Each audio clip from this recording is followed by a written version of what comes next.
Donc ces gîtes, c'est tout nouveau en fait sur le territoire. Oui. Ça fait pas longtemps que vous avez construit ça. Voilà. Comment ça s'est passé?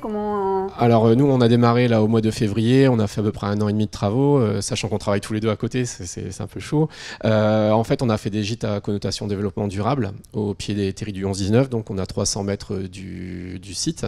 Je suis guide bénévole auprès du CPIE Chaîne des Terris, donc je propose aussi des visites gratuites le dimanche matin ou le week-end quand je travaille pas aux gens qui viennent chez moi.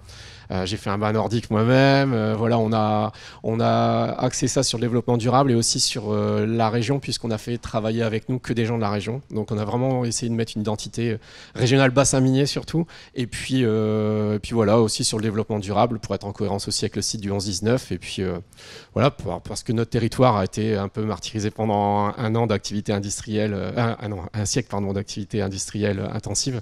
Et aujourd'hui, c'est un renouveau, quoi. Donc voilà.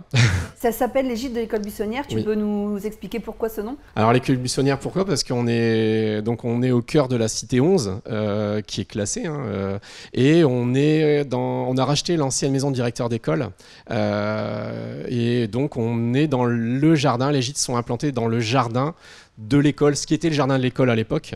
Donc l'école buissonnière, pourquoi? Parce que y a 2 classes où les enfants éventuellement, lorsqu'ils lèvent un peu les yeux au ciel, alors moi je n'étais pas super attentif en classe et c'est vrai que parfois je m'évadais, et en fait ça m'a donné cette idée. Une fois j'étais dans le jardin en train de préparer le projet, on cherchait le nom et ça m'est venu tout de suite. Je me suis dit en fait je me suis mis à la place d'un gamin qui un peu regardait et dit ça pourrait être sympa et j'aimerais bien passer le mur et puis aller là dans le jardin un peu m'évader.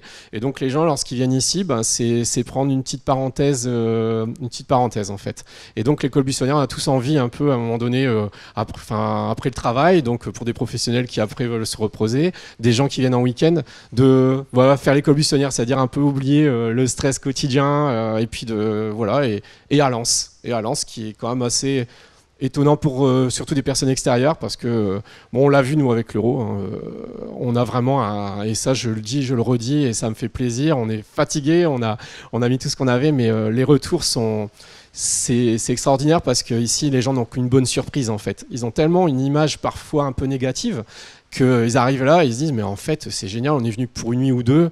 C'est déjà arrivé que les gens prolongent un peu, demandent s'il y a un peu de place pour prolonger ou de revenir. Et c'est ça, ils ont envie de revenir parce qu'il y a trop de choses peut-être à faire. Donc voilà.